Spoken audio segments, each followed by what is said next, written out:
Let's start our next topic, which is variables and types. In this one, we have four chapters. This is where we actually start our writing Java code. So let's start with our first chapter, which is variables and syntax. In Java, variables are named containers in the computer's memory that hold specific values. Every piece of data your program works with, from a user's age to a configuration setting, is stored in a variable. And this one is one example. Okay, and you will find most of the reference that you can understand, okay, in our whole series. So overall, our variable are named containers in our computer's memory that holds a value, and that's it. Okay, we can give it a name, we can give it a value, and Java remembers that one for us.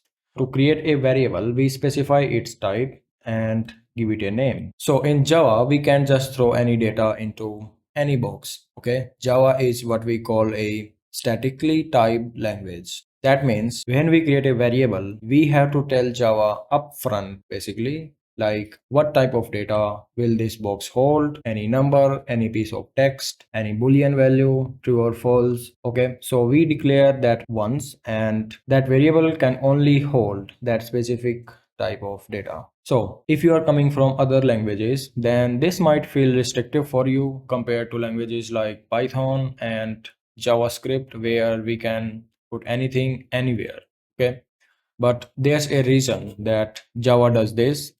So when the compiler knows the type of every variable before the program runs, it can catch mistakes early, and during compilation, not when our user is already using the app, it also lets the JVM optimize memory because it knows exactly how much space each variable needs. Okay, so overall our Java is statically typed language. And now you can understand what that means. That means that our Java knows types of our variables upfront.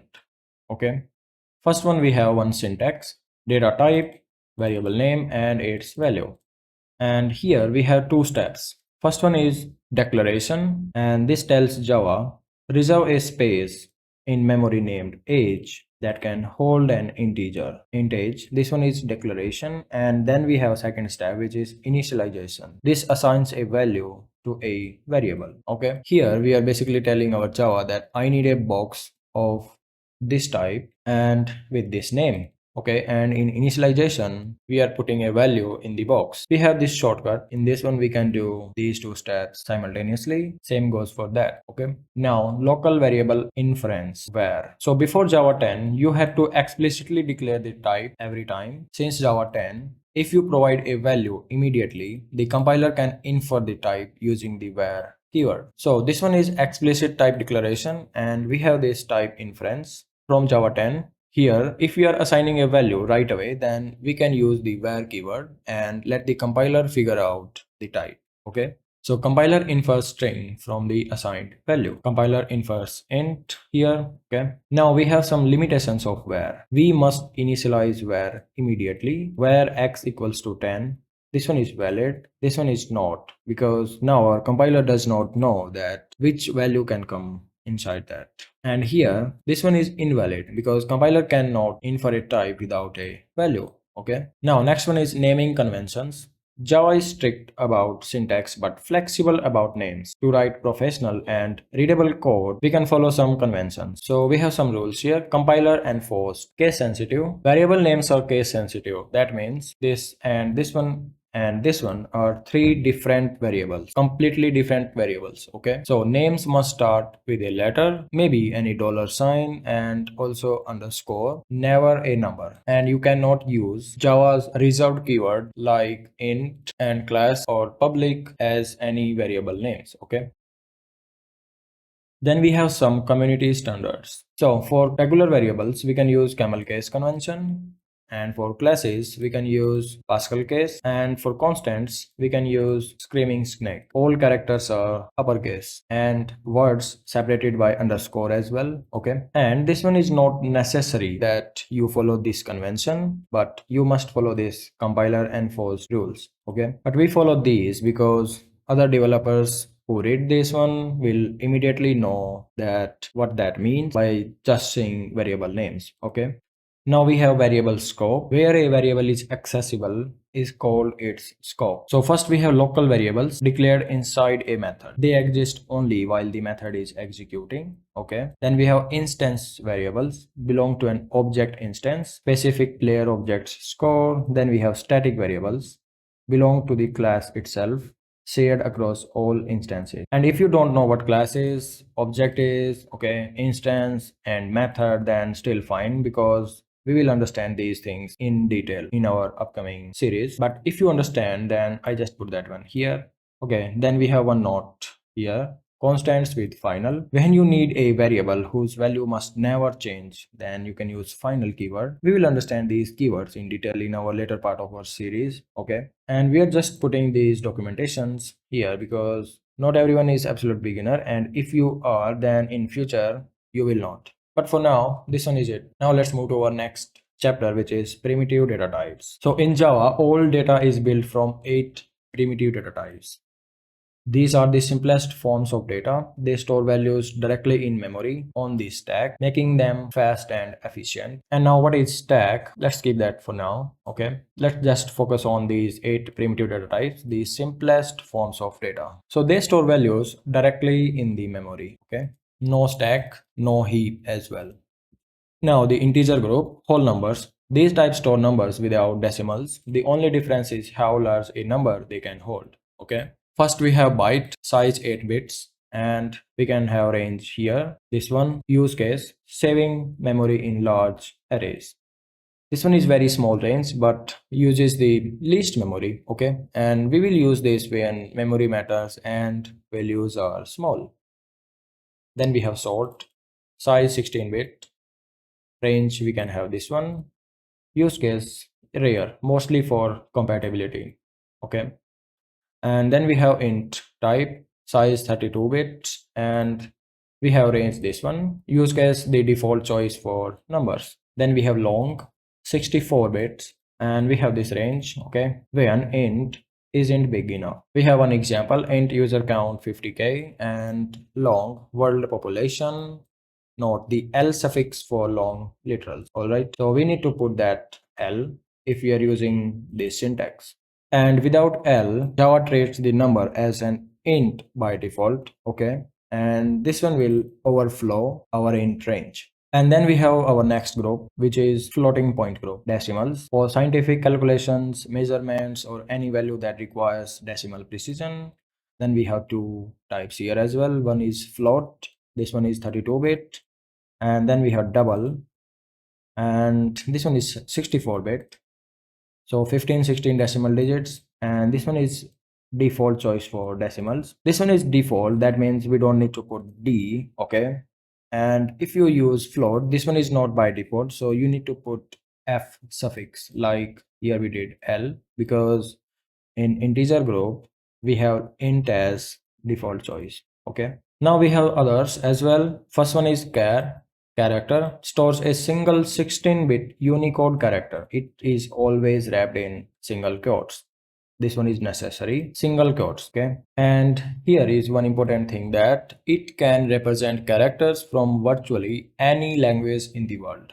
Okay. Now we have Boolean, true and false, the simplest type. It has only two possible values. It is the foundation of all logic and control flow in our programming. Okay. Then we have one note, memory efficiency. Why do we have byte if int exists? So you can consider one use case in which you have to store 1 billion users. Okay. And if you use int, then you will get 4 GB requirement. Okay. And if you use byte, then you only need 1 GB of RAM. If you only need to store A's, that means A's can be like from 1 to 100 in all cases, and like in most cases, then definitely you will go with byte because that one is in its range. So choosing the right type matters at scale. Now let's move to our next chapter, and I don't think we need any code practice for that. Okay, we will do a lot in our series. Reference types. So primitive type stores values directly, and everything that isn't a primitive is a reference type. Okay, So reference types works differently. The variable holds a memory address, a reference, pointing to where the actual data is stored in the heap memory. Okay. And we will understand what is heap, what is stack, what is method area in our later part. Okay. So primitives versus references, the key difference. Primitive int x equals to 10. The variable contains the value 10 directly. Okay. So the number 10 is right there in the variable directly on the stack. And then we have reference string s equals to hello. The variable contains a memory address. This s contains a memory address, something like that, that points to where the string object hello is stored on the heap. And this is why primitives have the default value of 0, and for boolean we have false, but for reference our default is null. Okay, which means that this variable is pointing to nothing. Okay, so we have some key differences. Storage, store values directly, store address to memory, then we have memory stack, and this then we have memory stack and heap. Default 0 false, null points to nothing.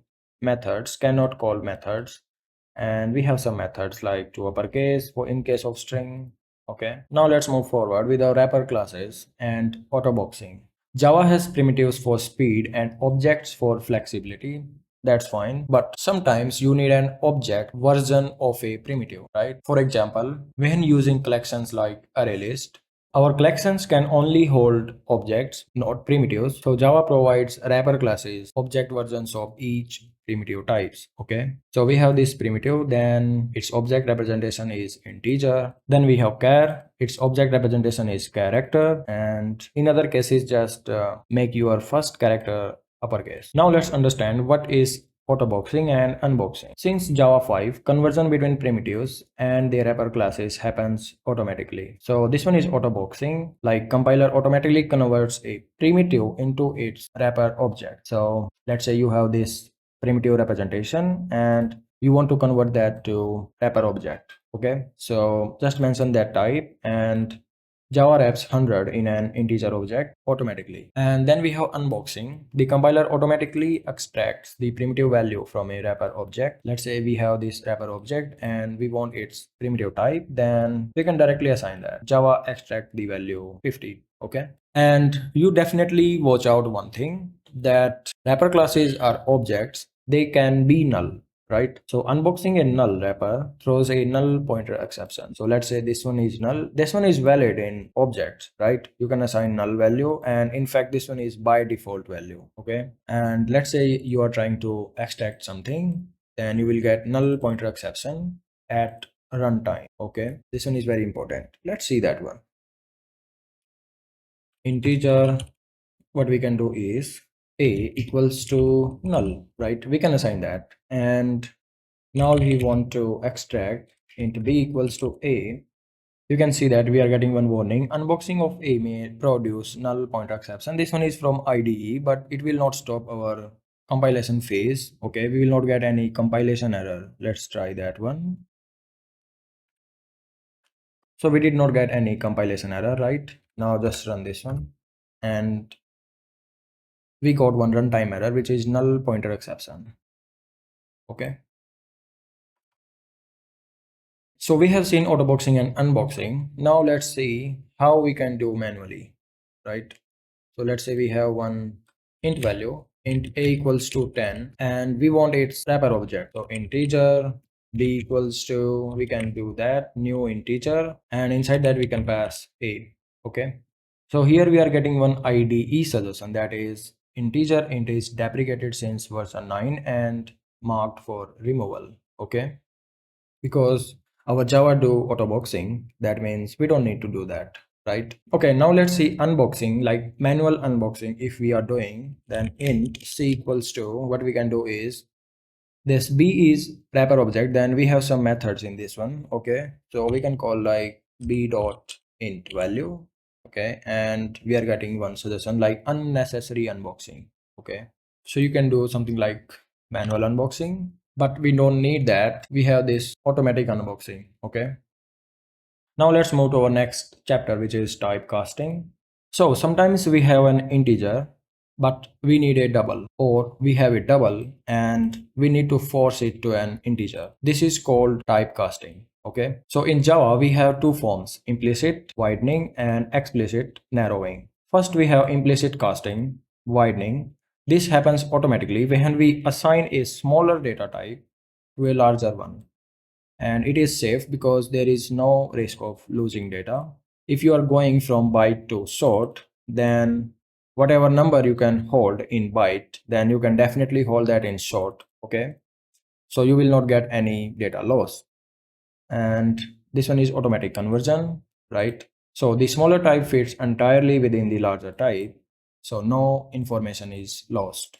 Okay, then we have second thing, which is explicit casting, narrowing, and this must be done manually when you assign a larger data type to a smaller one, because sometimes you get data loss. Okay, so you need explicit conversation with compiler to do that. So we can have direction from double to float to long to int.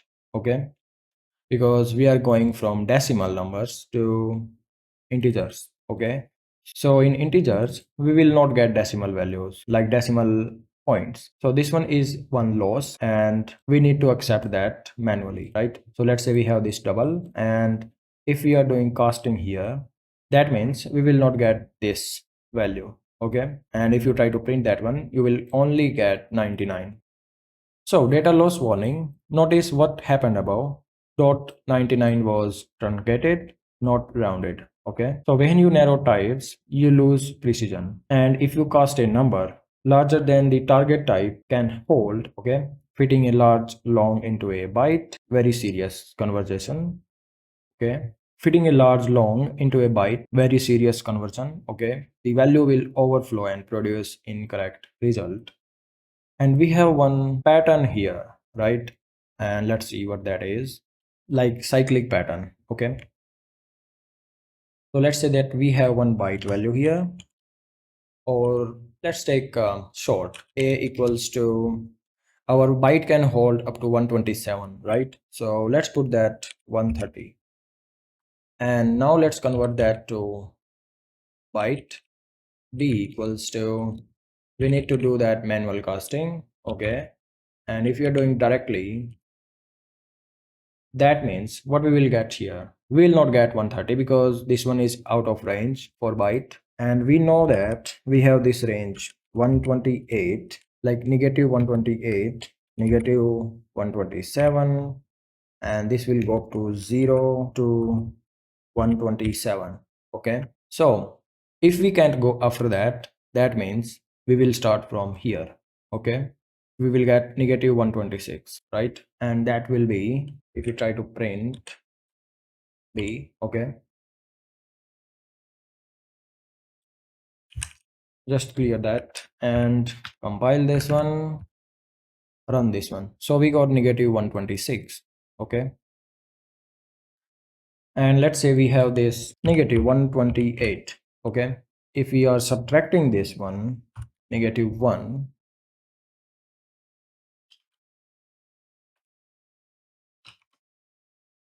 now what we will get, we will get 127. Okay, so if we can't go in that direction, that means we will start from here. Compile this one and just print that. Okay, so we got 127. This one is one case. Now next one is ASCII connection. So we can cast between char and int. Every character corresponds to a number in the Unicode ASCII table. So let's say we have this character and we can get its ASCII value, int and letter, right? And this one will print 65. Now let's move to our next topic,